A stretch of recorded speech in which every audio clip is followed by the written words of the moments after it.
todos novamente. Damos início aqui ao nosso painel final. É um painel que é muito querido aqui por todos os integrantes do Comitê de Regulação do IBRAC. Nós todo ano tentamos fazer uma entrevista, sempre com uma referência. Nos anos anteriores tivemos o professor Carlos Arisson de Feld, no meio da pandemia, o secretário Gianluca Lorenzon e, ano passado, o secretário Dário Durigan, aqui já na presencial, já na Universidade de São Paulo. E esse ano contamos com a presença da doutora Helena Landau, advogada, economista, trabalhou intensamente num período que nos interessa muito aqui durante a reforma do Estado, e é uma referência para todos nós em regulação e infraestrutura. Então aqui já introduzo a doutora Helena, que será a nossa entrevistada de hoje. E aqui, como entrevistadores, teremos eu, Matheus Adami, sou diretor do Comitê de Regulação do IBRAC. Contaremos com Silvia Fagá, que é economista, ela é diretora da LCA e vice-presidente do IBRAC. Teremos também aqui a Flávia Chiquito, advogada, sócia do Manesco, Ramires Pérez Azevedo Marques, e diretora de Relações Institucionais do IBRAC. Eu passo aqui a palavra para a Flávia para começar a primeira pergunta, eu já vou emendar na segunda aqui. Bom dia a todos, obrigada, Matheus. Vou fazer coro aqui às palavras do Matheus, Helena, uma alegria ter você aqui conosco e tenho certeza que essa conversa vai ser muito enriquecedora para todos os ouvintes aqui do IBRAC. Eu vou começar abrindo aqui as nossas perguntas para falar de um tema que você está muito introduzido aí na sua trajetória, que é o Plano Real, que esse ano completa 30 anos. Então, um plano super bem sucedido, muito desafiador também, porque o país estava num momento de hiperinflação e, por conseguinte, uma certa desigualdade acentuada. E eu queria te ouvir um pouco sobre essa sua experiência pessoal e profissional como uma liderança feminina dentro do governo federal. Eu imagino que você teve muitos desafios, talvez diferente do que a gente tem hoje, a gente evoluiu um pouco nesse tema, mas a gente também tem muitos desafios pela frente. Então, eu queria te ouvir quais foram os seus, se são parecidos ou diferentes dos temas que a gente tem hoje. E aí eu vou voltar a palavra para o Matheus, porque ele vai completar as perguntas desse bloco, que estão relacionadas. É isso, aqui acho que falando em Plano Real, e aqui tocando nos temas que nos interessam mais profundamente no Comitê de Regulação, ele serviu também como caminho para a implementação de uma série de reformas, privatização de empresas estatais, concessão, celebração de contratos de concessão em setores-chave, serviços públicos, telecomunicações, energia elétrica e a introdução das agências reguladoras. E aí, acho que um primeiro conjunto aqui de perguntas, Helena, como é que você enxerga a evolução desse modelo? Acho que lá na década de 90 a gente tinha um modelo ideal na cabeça, e a pergunta é, será que ele se concretizou? Porque hoje a gente fala muito em perda de autonomia das agências reguladoras, né? Acho que talvez dentro do setor elétrico, o caso da geração distribuída ele seja um bom exemplo, né? A tal da taxação do sol e tudo que acabou acontecendo a partir de uma inovação regulatória trazida pela ANEEL, e até mesmo em função do comprometimento da qualidade técnica da regulação que a gente tem observado. Quer dizer, houve um distanciamento em relação à década de 90, e se ele houve, por que ele ocorreu? E aí também, já puxando um outro setor, eu acho que não dá para a gente deixar de falar também sobre a autonomia do Banco Central, que é um tema que está muito na pauta. O Banco Central é um órgão regulador, ele é tradicionalíssimo, né? Tá lá desde antes desse movimento das agências reguladoras, ele é muito respeitado e ele também trabalha com muitas inovações. A gente olha o setor de meios de pagamento, o PIX, a introdução de moedas digitais, mas essa proposta de autonomia ela tem sido muito criticada, mas por outro lado ela avança no legislativo. Na sua avaliação, a proposta é positiva, né? Ela adiciona alguma coisa para o funcionamento do Banco Central, que já é consolidado, já é bem visto, E mais do que será, a gente está criando uma jabuticaba, como muitos falam, ou isso está também alinhado com a experiência internacional? Então, deixei um blocão aqui junto com a Flávia de perguntas para vocês, e para você, fica à vontade. Bom, óbvio que antes de mais nada eu tenho que agradecer o convite e vendo que o Carlos Ari já passou por aqui, eu não tenho nem roupa para sentar aqui, porque Carlos Ari, professor Diogo, Vera, esse pessoal que mudou o direito administrativo no Brasil, são minha inspiração. Né? Eu dou pitaco em direito, mas minha formação de economista, apesar de ter feito faculdade de direito. Então, a Vera e a Patrícia começou na minha vida como minha monitora e hoje é minha mestre. Qualquer coisa que eu tenho dúvida na regulação nesse país é Patrícia Sampaio com quem eu debato. Então, em nome das duas, eu agradeço e parabenizo o IBRAC por esse evento. Falar um pouco da minha trajetória, essa coisa de ser referida como musa e denunciar a idade, na realidade eu entro no BNDES em 1993, são mais de 30 anos. E na minha época, efetivamente, tinha pouca mulher na área de economia. No mestrado era eu e mais uma pessoa que não terminou. Mas eu entro desse mundo de destaque dentro do Plano Real através da mão política, porque eu já participava da assessoria do presidente do PSDB, o Tasso Gereissati. Não que a assessoria política não tivesse mulheres, mas não uma mulher totalmente dedicada a um presidente para montar, já naquela época, um projeto de uma potencial candidatura do Tasso em 94. Né? A gente já tinha a base dos dados da eleição do Covas, que eu recomendo todo mundo a ler o discurso do Senado do Covas, porque já tem estrutura de um Brasil moderno, inclusive no funcionamento do Estado, na abertura da economia, na eficiência, carreiras, privatização. O Covas, em 89, já dá aquele panorama. E, por acaso, quem me indicou para trabalhar com o Tasso foram 3 professores homens, Edmar Baixa, Persarida e André Lana Rezende, daí a convergência para o Plano Real, porque eu trabalhava muito com inflação. Então era muito diferente, de fato. Assim, nas discussões políticas tinha deputados federais, mulheres, mas assim, a mulher que carregava aquele negócio da discussão econômica e traduzia as discussões para o papel era eu. E tem um evento engraçado, porque na realidade agora ficou famoso no Plano Real, o Edmar me chamou de mãe do Real, porque quem deveria ter ido para Brasília com ele era eu e Edmar para ser braço direito do Fernando Henrique, que era o destino, quis que ele virasse ministro da Fazenda. E aí, na condição feminina, meu filho hoje tem 40 anos, aí você vê o Generation Gap, mas naquela época eu tinha 9. E eu não ia abandonar a criança de 9 anos. Apesar do chamamento público do Brasil, a gente sempre vai. Então eu fiquei trabalhando no Rio como assessora, até que eu peço para o BNDES. Chega no BNDES, tinha muita mulher no BNDES. Tá? Inclusive, hoje em dia, tinha diretoras, muitos superintendentes, porque era concurso. Então, para você entrar no BNDES, é através de concurso. E o BNDES deixava as mulheres seguir carreira, né? E tem esse tratamento que a Vera falou, licença maternidade, apoio até um tratamento muito especial dentro do serviço público do BNDES, né? Entre aqueles setores privilegiados. Estando lá, e aí é importante entrar na segunda pergunta, o que eu acho que tem de diferença do Plano Real para os planos que vieram depois é que havia uma base anterior de discussão. Todo mundo que foi trabalhar na equipe do Fernando Henrique tinha algum relacionamento, né? Seja o relacionamento com as pessoas que fizeram políticas públicas, seja o relacionamento na reforma do Estado. Se a gente lembrar, a reforma do Estado começa ali. Então, assim, o autor do projeto de lei de concessões era o senador Fernando Henrique Cardoso.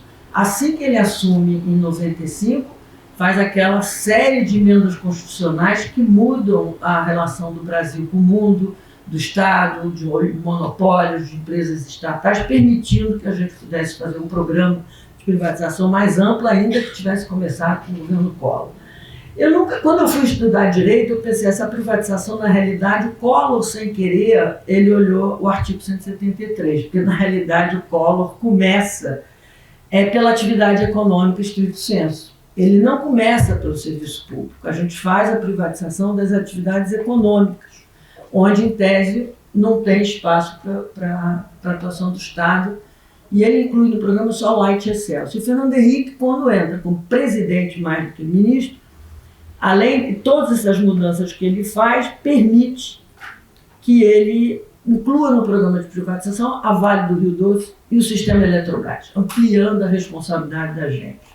Então, essa coisa da musa, da privatização, eu fui da musa da privatização à carrasca das estatais, depende do ponto de vista de você. Eu lembro quando eu pedi demissão, saiu na capa do jornal do Rio de Janeiro, cai a carrasca das estatais, odiada pelos sindicatos e não sei o quê. Eu não era odiada pelos sindicatos, não me dava bem com o pessoal do sindicato.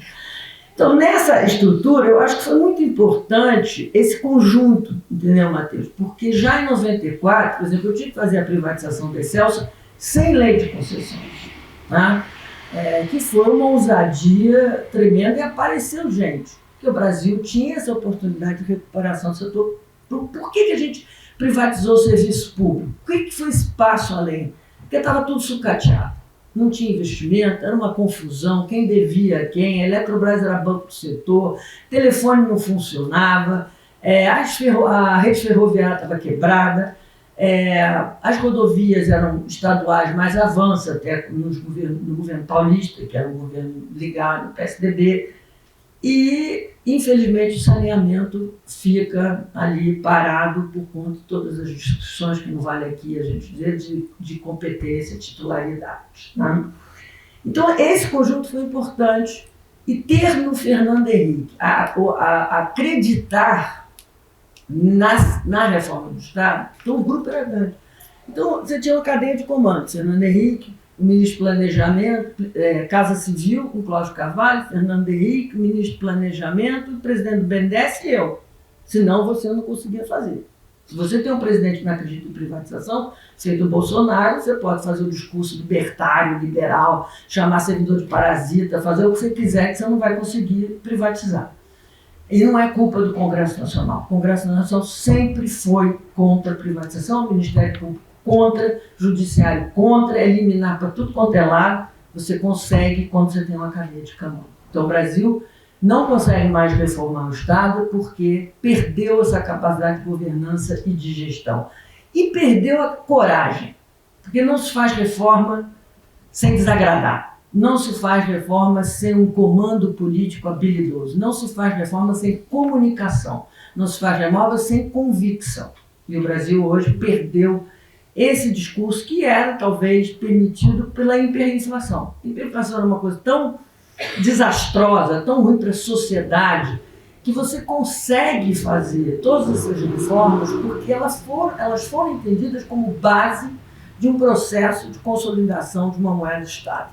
Talvez eu fazer privatização separada, e as pessoas demoraram muito tempo para entender que o Plano Real foi não só uma genialidade de conversão monetária, que é genial, que foi feito, mas tinha uma estrutura em torno do Plano Real. Você teve toda uma mudança do Tesouro Nacional, você teve o melhor ministro da Saúde que o país já teve, o José Serra, você tinha o Paulo Renato na educação, você tem a criação das políticas sociais, cadastro único, luz no campo e toda a Bolsa Escola.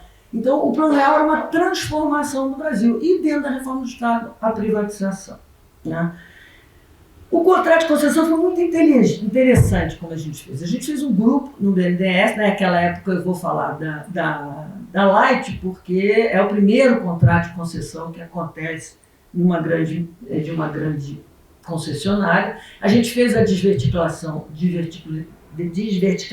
do setor, e ao contrário de outros países, já que vocês gostam de comparação internacional, o Brasil não começou a privatização pela geração. Que era um setor competitivo, que poderia ter sido começado, sem necessidade de agências reguladoras, e você criava O Brasil começou pela distribuição, porque o risco de crédito na distribuição era de tal ordem, as distribuidoras estatais não pagavam pelo consumo de energia, que era consolidado na maior vendedora, que era a Eletrobras, então não adiantava você tentar vender geração, porque ninguém acreditaria que receberia as tarifas. Então a gente começa pela distribuição exatamente porque você quer acabar com o risco e valorizar depois. E geração na época era tudo estatal, né? Era Copel, CEMIG, SESC, CELESC, CESP e Eletrobras. Então você ainda tinha o risco de quem ia ficar com aquele passivo. Começa pela distribuição. Havia uma discussão se era mais fácil regular a distribuição ou regular a competição na época, né? Mas a gente foi para a distribuição.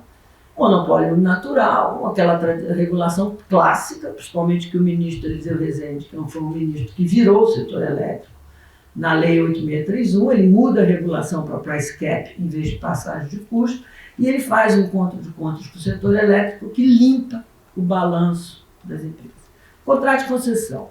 A gente juntou a Eletrobras, que tinha uma experiência no setor, o Ministério de Economia, por conta da dependência do câmbio, a gente precisava discutir qual era o indexador que tiraria menos risco para o comprador.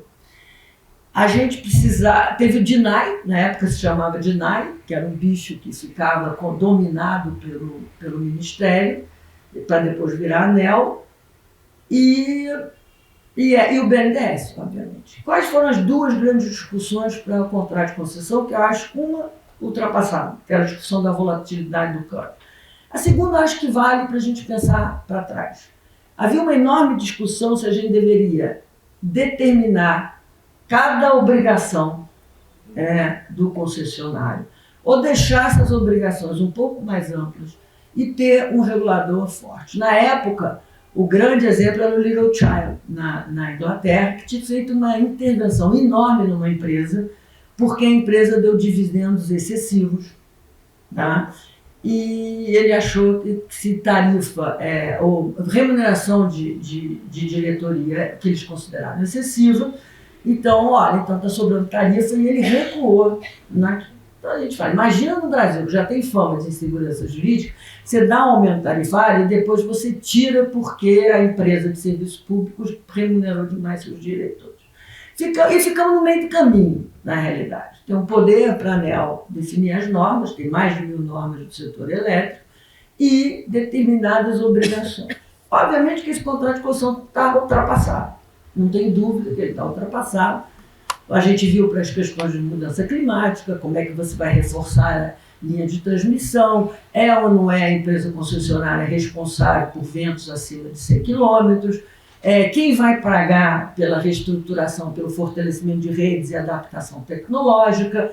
Essa é uma discussão que está em aberto, ninguém sabe o que vai fazer. Na nossa época tinha o tal do fator X, que era exatamente para permitir que ele fosse positivo ou negativo, para quando você tivesse aumento de produtividade, dividir com o consumidor, mas quando você tivesse necessidade de um investimento tecnológico que beneficiasse toda a comunidade de usuários, você pudesse ter um fator X para a empresa. A empresa, em vez de ficar dando revisão tarifária, reajuste tarifário. Isso foi distorcido. Por exemplo, uma das coisas do contrato totalmente distorcida é o fator X. Né? Então, a insegurança jurídica no Brasil, ela vem de muito antes, ela não começa agora. Posso dar vários exemplos. Eu acho que a questão das agências, e tem sempre uma discussão enorme se a agência ANEEL foi feita de forma constitucional, não foi constitucional, se ela veio antes, ela veio depois, mas ela foi necessária. Ela começa com uma agência autônoma, ela vai bem até algum tempo. Acho que a melhor diretoria, a última diretoria de qualidade técnica foi Kelma com Luísa Dutra. Depois disso, você começa a usar o corpo técnico, porque você não consegue mais atrair por dois motivos. Não só salário, mas o excesso de intervenção do executivo e do legislativo nas agências reguladoras. Então, isso é antigo. O Lula, quando assume em 2003, tem um aumento tarifário, que a gente estava ainda dependendo do câmbio, e o Lula diz de forma... Não tinha uma forma intencional, uma forma até ingênua. Ele diz assim, mas ninguém me avisou. Teve aumento de...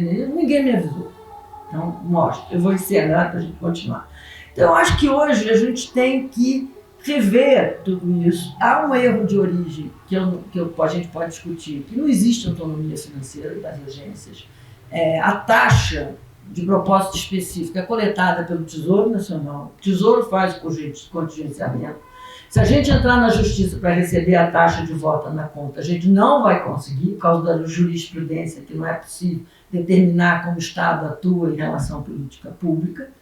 Então a gente cai no Banco Central. Por IGD, como você falou, faz 10 anos que a ANEEL decide a resolução, já até esqueci o nome da resolução, IGD vai indo. E você faz a renovação de concessões, exige que as empresas se manifestem. O mundo da distribuição completamente incerto. O setor de distribuição hoje é totalmente diferente.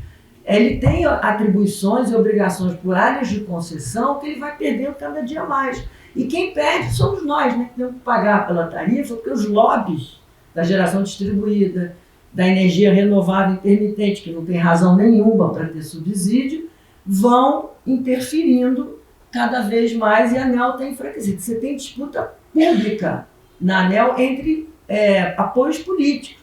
Diretor xingando diretor chorando, saindo do meio, uma coisa assim absurda que está acontecendo na ANEEL, o desmonte da ANEEL, e isso vale para várias outras agências. O BC, então o setor elétrico ele foi desmontado, ele foi montado durante 20 anos, a medida provisória da Dilma 579 começa a destruição do setor elétrico, a capitalização da Eletrobras é a morte de toda e qualquer regulação, não porque eu seja contra a privatização da Eletrobras, mas ao entregar para o Congresso Nacional, você faz o famoso artigo 1º, que acaba com o planejamento e o poder das agências reguladoras. A melhor coisa, se eu fosse ministra de Minas e Energia, era revogar o artigo 1º, porque aí você acaba com o jabuti, com o lobby, com isso, que é tudo está enfiado naquele artigo 1º. Eu acho que o Banco Central tem tudo a ver com o que a Vera falou. O Banco Central já é autônomo operacional. Isso é a maior importância. É autonomia operacional. É desvincular mandato de ciclo político. Isso nós temos. De fato, uma autonomia de fato, e não uma autonomia e de direito. A gente tinha antigamente de fato, depois teve algumas controvérsias no governo Dilma, e tem essa controvérsia encabida sobre o Roberto Campos Neto, que apesar dele, na minha opinião, não dever votar com a camisa do Brasil, ele elevou a taxa de juros da maior nível durante as eleições do que supostamente seria o presidente que ele... Eu sou contra esse projeto. Eu acho que você vai criar mais um nicho de vinculação, mais um nicho de distorção salarial. Você não vai resolver esse problema e, pior ainda, transformar a empresa pública. Aí não faz, assim, sentido algum. Então, vamos fazer lei de greve, vamos discutir carreira, vamos fazer. Agora, você vai ter mais um judiciário no Brasil, onde você tem um orçamento apartado, né? Não vejo necessidade nenhuma. Eu acho que esse projeto tem que morrer. Espero, nesse tempinho, ter conseguido fazer tantas respostas difíceis. Não, Helena, foi super interessante ouvir você. E aqui eu passo para a Silvia, para a próxima pergunta. Vou começar agradecendo aqui pela aula de história de economia brasileira. É sempre muito bom olhar para trás, né, para a gente poder também começar a entender o presente e planejar melhor o futuro. E tendo toda essa sua vasta experiência, né, que acho que imagino foi só uma pincelada mesmo de tudo que você deve ter visto por lá nesse período, queria ir para um tema que eu particularmente gosto bastante, que são as discussões envolvendo a regulação de plataformas digitais, que é um tema bastante relevante hoje em dia. E olhando para trás, com toda a sua vasta experiência, o que você imagina que são diretrizes e elementos importantes para ter em mente para fazer e não fazer quando a gente pensa em plataformas digitais, já que também tem características muito distintas dos setores regulados inicialmente, né, que são os setores mais tradicionais. Se tivesse o que fazer e não fazer, o que vale a pena ter em mente, o que vale a pena abandonar da sua experiência. Bom, então vamos andar um pouquinho mais para trás, um pouco da ideia assim, que a gente vai, quem vai regular, né? Vai ser uma agência reguladora do jeito que ela está hoje? Essa é a primeira questão. O projeto fala que é a Anatel. A Anatel tem competência técnica, tecnológica para enfrentar tamanho desafio. Certamente não é uma secretaria no Ministério da Justiça. Certamente não. Vai ser um elemento de censura. Não tenho dúvida nenhuma. E eu acho que a Vera falou da doutrina Chevron. Eu acho que o Brasil já se avançou, está na frente da doutrina Chevron, porque o Congresso Nacional já intervém em todos os assuntos que são regulatórios. junto com o TCU, né? O TCU, a Secretaria de Consenso, não deveria estar no TCU, não deveria ser comandado pelo TCU, é poder concedente com a agenda. Então você já tem tanta gente dando palpite, STF, que fica esperando o Congresso Nacional decidir o que vai fazer com o PL da fake news, com o PL de não sei o quê. Certamente o Congresso vai dar uma série de regalias sobre fake news e imunidade, distorcido do que já é a imunidade parlamentar. O Congresso Nacional já não usa o palanque para falar, né? Todo mundo no selfie. Então, no momento que entrou o selfie, viralizou. O que você vai fazer? Vai tirar do ar daquilo que já viralizou. Então, o desafio ele é enorme por causa disso. E usando a experiência do setor elétrico e várias outras experiências, a regulação está sempre a reboque, né? Ela tem uma estrutura maior de regulação, ela tem um contrato, ela tem normas, ela tem sugestões, e aí o setor privado ou o governo dá um jeito de dar uma furadinha, né? Captura política, captura privada, lobby no Congresso Nacional, inventa alguma coisa, e eu sou muito cética da capacidade da gente andar par e passo com essa noção. Imagina se a gente consegue aqui do Brasil, com leis de um Congresso Nacional que não se entende, que tudo é PL de urgência, que não tem mais comissão, que não tem mais debate, que não tem audiência pública, dar conta do que o Vale do Silício está fazendo com aqueles genes 24 horas por dia, né? Então, eu sou muito cética da potencialidade de uma regulação, por isso, para mim, é difícil imaginar como a gente pode regular isso.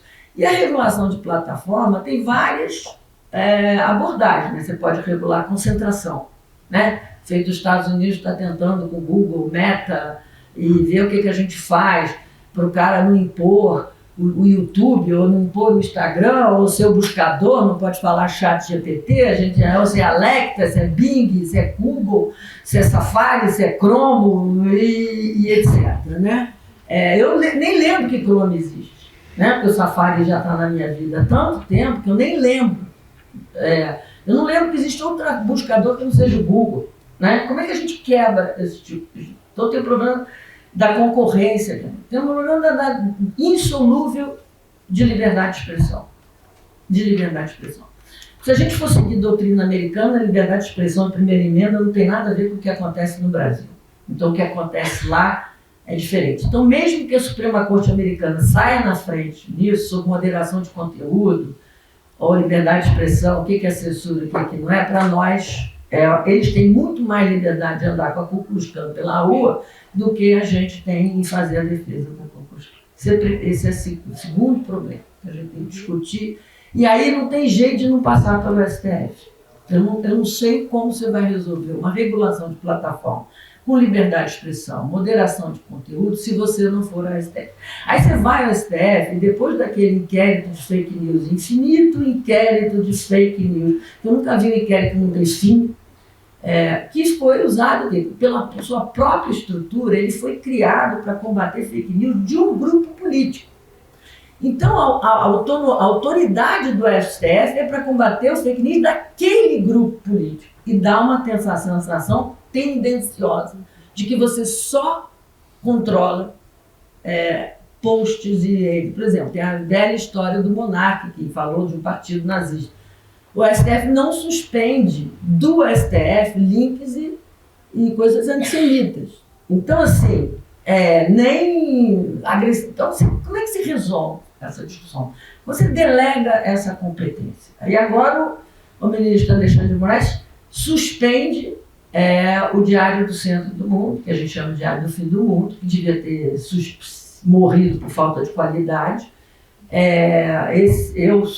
Já fui vítima desses blogueiros todos, de uma quantidade de difamação, calúnias, não perde nem tempo processando, porque o jornalista tem a sua processando, mas tirou o Diário do Centro do Mundo, está causando uma revolta do tamanho do que foi a briga com Elon Musk, inclusive das pessoas liberais ou das pessoas de direita que acham que você não tem que tirar do ar e nem suprimir links. Quer dizer, quando você suprime os links, qual é a prova e como é que você sabe se aquele conteúdo de fato foi difamatório? Né? Então, como é que você regula esse tipo de coisa? Você tira... E a terceira, eu acho que para mim, para responder, se eu tivesse que me concentrar em alguma coisa, eu me concentraria nos algoritmos. Eu acho que o algoritmo tem um impacto político gravíssimo, né? Que eu sou frequentadora do Twitter desde 2009. Eu perdi 80% dos meus amigos com os algoritmos, fui perdendo ao longo do tempo. Eu, hoje em dia, falo com 50 pessoas, né? Eu já tive 50 mil seguidores, fechei minha conta, já tive 70 mil, hoje eu tenho uns 7 mil. Que fico... Dos 7 mil eu falo com 50. Se eu não ficar clicando favorito, se eu não ficar lendo aquela pessoa saiu do meu universo. Ela saiu do meu universo. Tá? Isso, assim, com a pessoa que tem essa capacidade de perceber que seus seguidores saíram do universo, ou que aquelas pessoas que faziam um debate inteligente saíram do seu universo, você vai lá buscar. Mas quem não faz isso? Quem é a pessoa que gosta de ficar na bolha? Né? E você fica na bolha porque aquela pessoa concorda com você, aí você passa o fake news, a pessoa acha que é verdade, né? que é aquele fake news. Aí outro dia tinha uma coisa engraçada que o Monark falou que o mundo se divide entre os que acreditam que o homem pisou na lua e aqueles que não acreditam. É quase um terraplanismo. Então assim, e a pessoa que recebe uma notícia só porque é do grupo adversário já diz que é fake news. Então, como quebrar os algoritmos, ou dar liberdade de escolha, né, maior para a gente, voltar ao Twitter raiz, essa para mim é o maior desafio, porque eu acho que aí você tem um impacto político, social, que a gente precisa quebrar a polarização no Brasil, a gente tem que permitir o debate no Brasil, e as redes sociais estão limitando esse tipo de coisa porque elas vivem da propaganda e quanto mais engajamento, rádio. E não tem diferença para a mídia de antigamente. Qual a mídia que vende? Matou a família e foi ao cinema. Vamos dizer, matou a família. Uma notícia normal, a gente passa direto, mas você esfaqueou, degolou, não sei o quê. Então, o extremismo. Então, essa, Silvia, eu não tenho uma resposta para você, eu só tenho os desafios, porque acho que esse é o tema de regulação mais grave, porque é um tema completamente ligado à questão tecnológica, que já afeta o setor elétrico, que afeta telecomunicações, que vai afetar fonte de dados. Em 5 anos o CERP, o Data Prévio, não existe mais no Brasil. O que você faz com essa quantidade de servidores que está lá? Então essa é a minha grande desafio.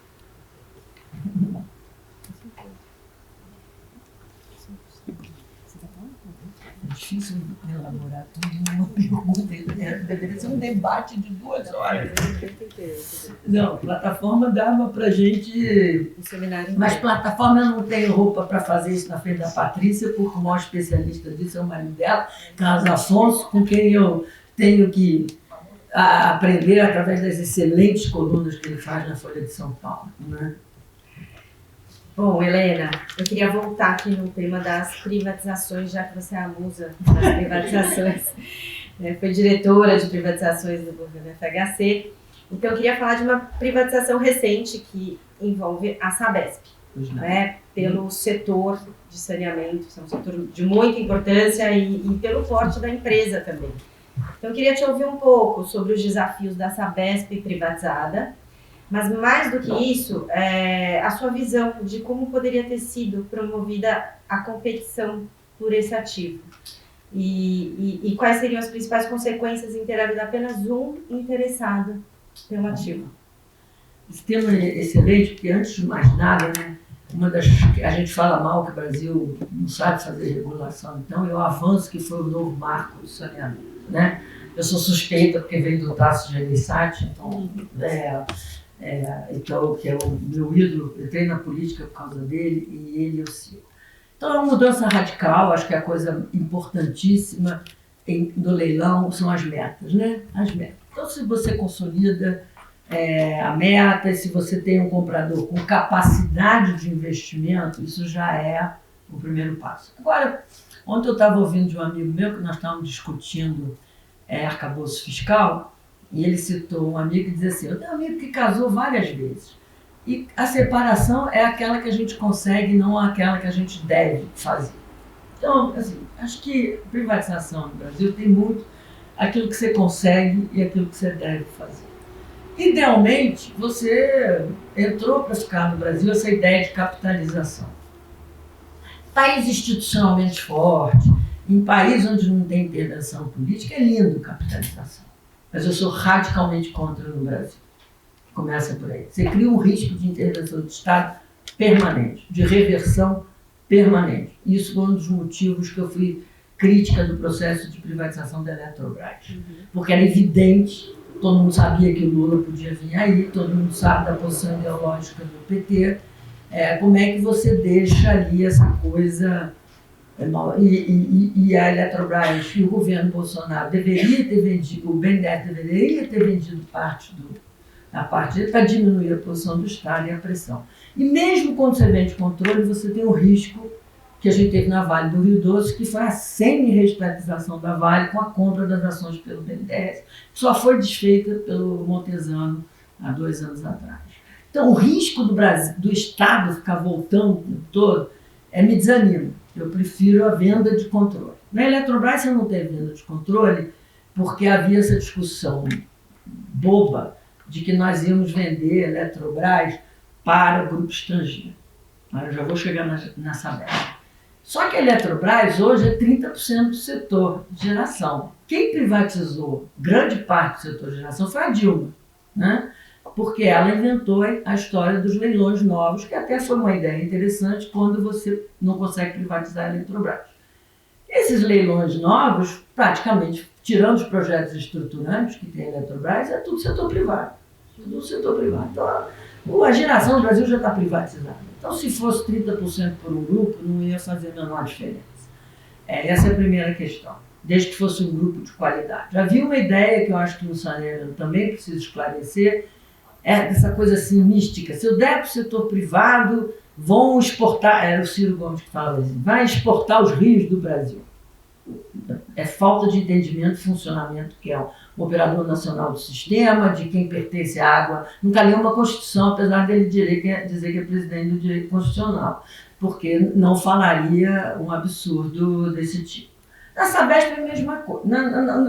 O que aconteceu na Sabesp?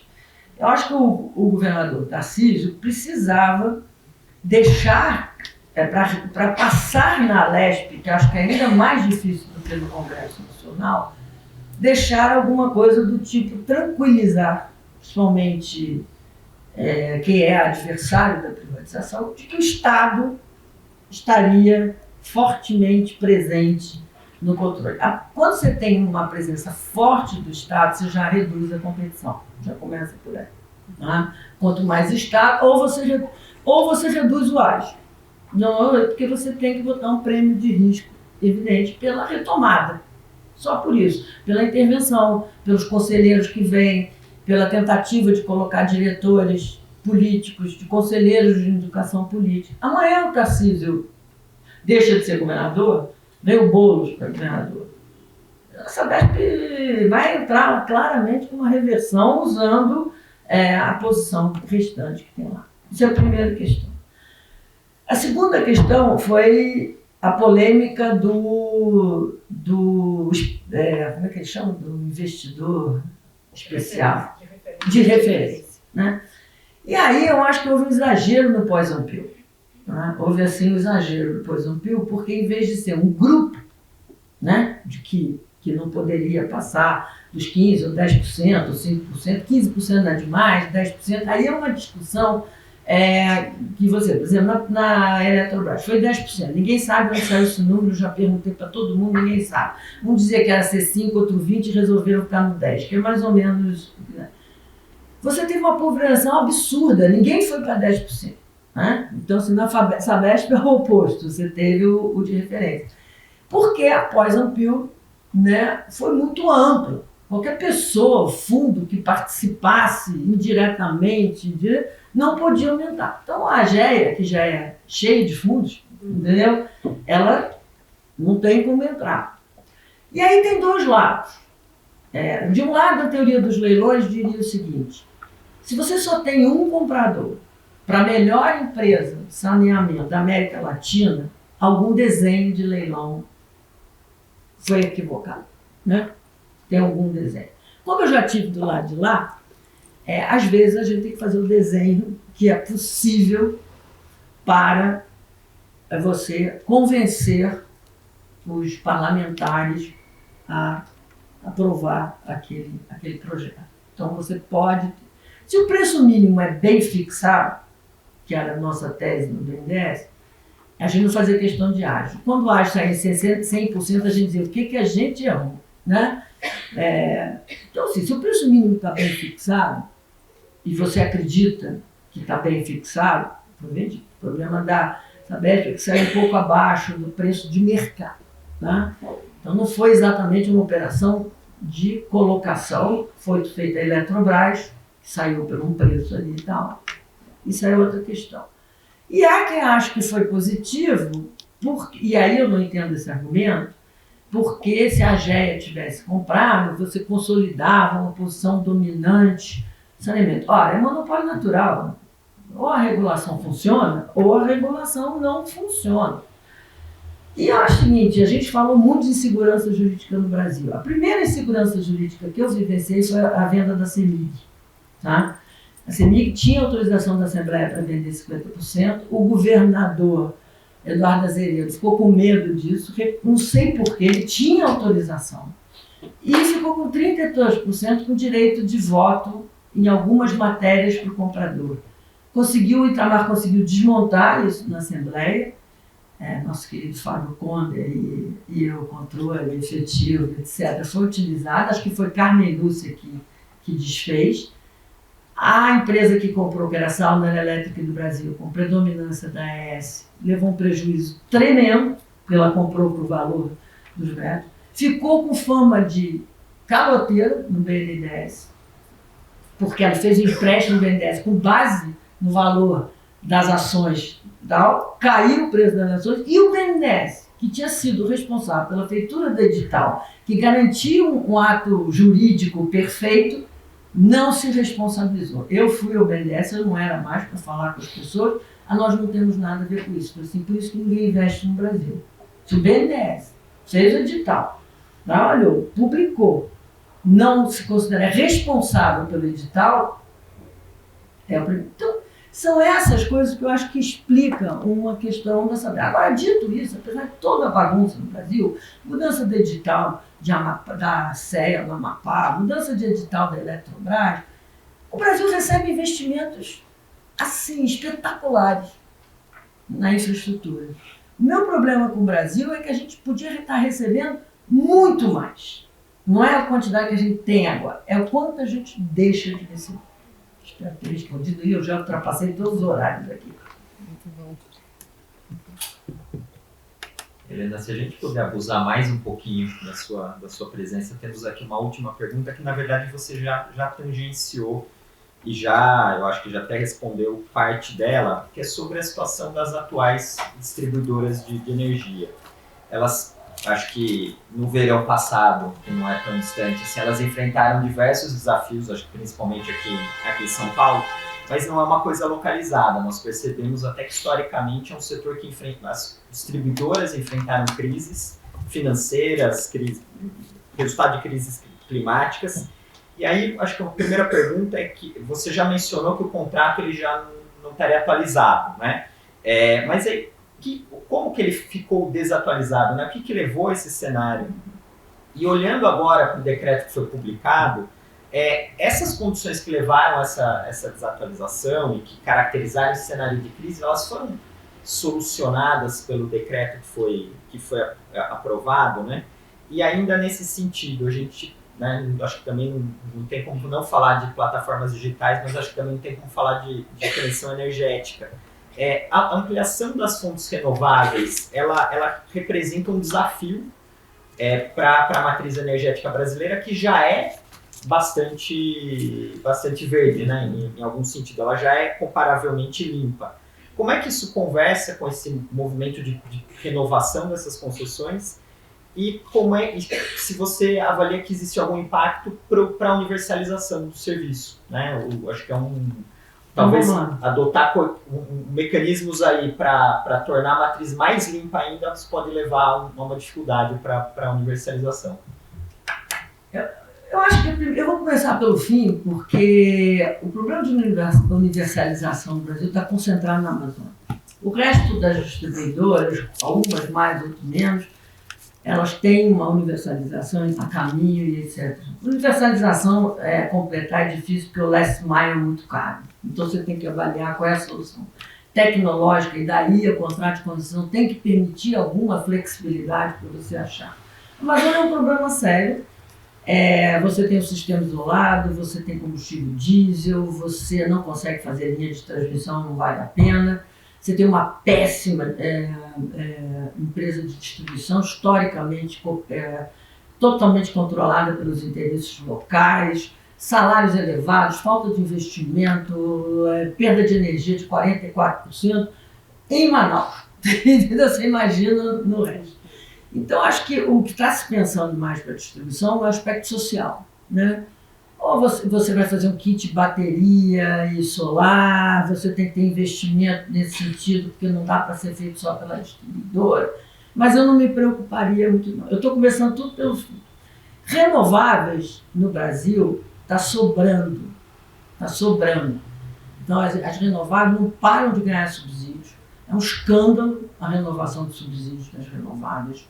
É uma margem elevadíssima de ganho.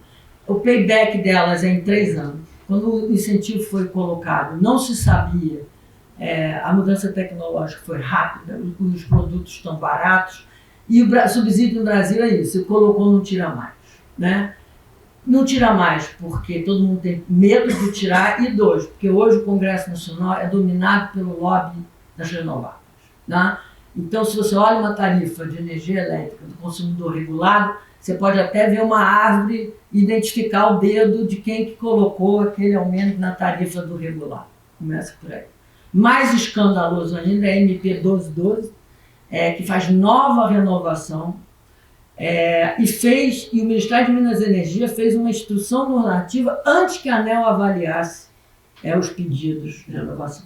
São 601 empresas com extensão do prazo, sendo que 90% das empresas não começaram sequer a obra.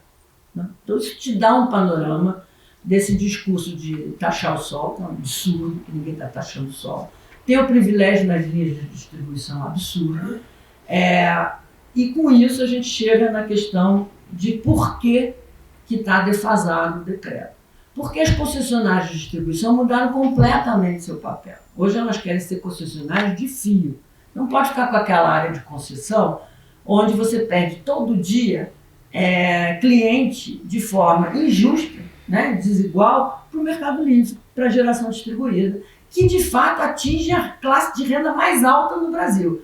Então você tem uma distribuição regressiva dos incentivos, dos subsídios, desnecessária, o que transforma o Brasil numa transição energética muito mais cara do que devia, porque você dá subsídio num país onde tem excesso de oferta de renováveis. Então, escândalo, o tamanho do custo que paga o consumidor regulado.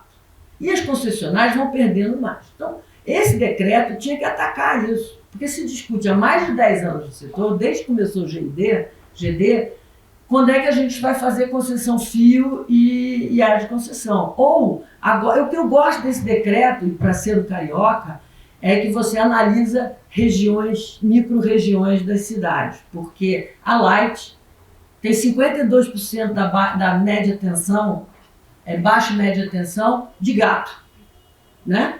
E a ANEEL permite que ela não pague 40% do ICMS. Então isso é outra questão. Como é que você vai pagar ICMS daquilo que você não recolhe e que a agência reguladora não reconhece? Então assim, não tem essa história, eu gostaria de sair da Light, eu quero um serviço. Quer dizer, serviço de distribuição de energia elétrica virou serviço hoje em dia. Essa é a primeira coisa. A mudança, então, acho que esse decreto deixou as distribuidoras para trás, bem para trás. E deixou nós, consumidores de mercado regulado, com uma tarifa elevadíssima. Tudo que é ineficiente do setor, eles enfiam na tal conta de desenvolvimento energético, que não foi criada para isso, e começa na MP 579. que acontece a partir de lá? Por causa do... Deixa eu falar um pouquinho de história. Por causa do suposto racionamento do Fernando Henrique, politicamente você não pode mais fazer política de demanda no Brasil. Então o que acontece? Você tem uma crise hidrológica, como você teve em 14, 13, como você teve em 19, como você teve em 2008. Em lugar de fazer uma política de demanda para reduzir a demanda, o que você faz?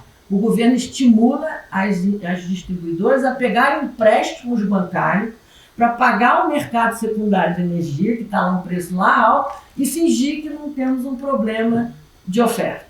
Né? Isso cai na CDE. Então agora, por exemplo, o governo federal vai securitizar 7,8 bilhões da Eletrobras, a um custo altíssimo, porque nossas taxas de juros estão altas, para reduzir a tarifa entre 2,5 e 4. Ao mesmo tempo, a MP 1212 aumenta as tarifas em 3,5. Então, assim, é uma bagunça, é uma desorganização e mais, falando do ponto de vista de desorganização regulatória. Eles usam a MP sabendo que vai caducar. Né? Então, você entra com a MP 1212, abre a janela para renovar benefício, caduca, o benefício já foi. O benefício já foi. Né? Então, não tem mais discussão, não tem mais nada. Então, esse decreto é uma perda de oportunidade de uma discussão séria sobre o que deve ser feito no Brasil, a começar pelas distribuidoras, o papel dos renováveis, como é que se integra, porque todo mundo é a favor do mercado livre, mas eu também quero, entendeu? Apesar de eu não consumir 3 mil megawatts, eu quero poder também pagar menos pela minha energia. Então você perdeu, acho que o ministro Alexandre Silveira está completamente perdido, ele não tem noção do que seja o setor elétrico, o setor está completamente dominado por lobby, ainda tem a interferência do TCU, desastre que é a interferência do TCU, que levou 1 ano para decidir de quem era a competência para regular a renovação de concessão.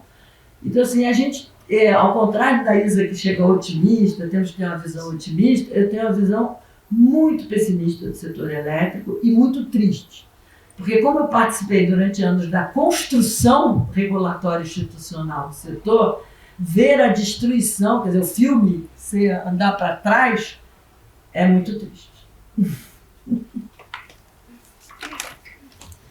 Flávia, Silvia, Sem questões adicionais.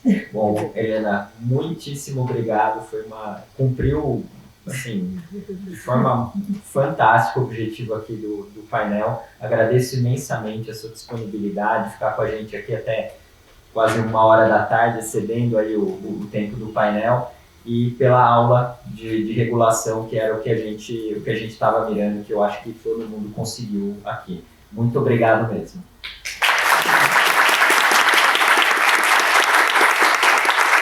Eu tenho que devolver o agradecimento, quer dizer, a aula de regulação com esse auditório é um pouco demais.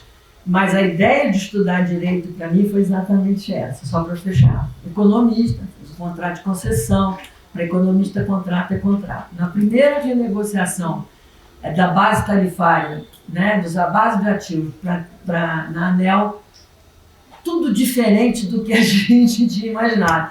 Aí alguém veio falar, não, mas tem as cláusulas especiais, os contratos, o direito administrativo, eu preciso estudar esse negócio, porque eu preciso entender qual o limite da incerteza que pode ser imputado ao comprador e quem paga por essa certeza. Então, quando eu dou aula de economia para direito, eu falo assim, eu não quero que vocês saibam política monetária, arcabouço fiscal. A única coisa que a gente vai sair daqui é assim, quem paga a conta. É só isso que uma pessoa que faz decisão, seja na saúde, no remédio excepcional, seja na decisão de mudanças de contrato, quem vai pagar a conta. Eu acho que isso é a essência da avaliação de uma política pública. Então eu agradeço, pessoal, foi ótimo. Pena que eu tenho que sair.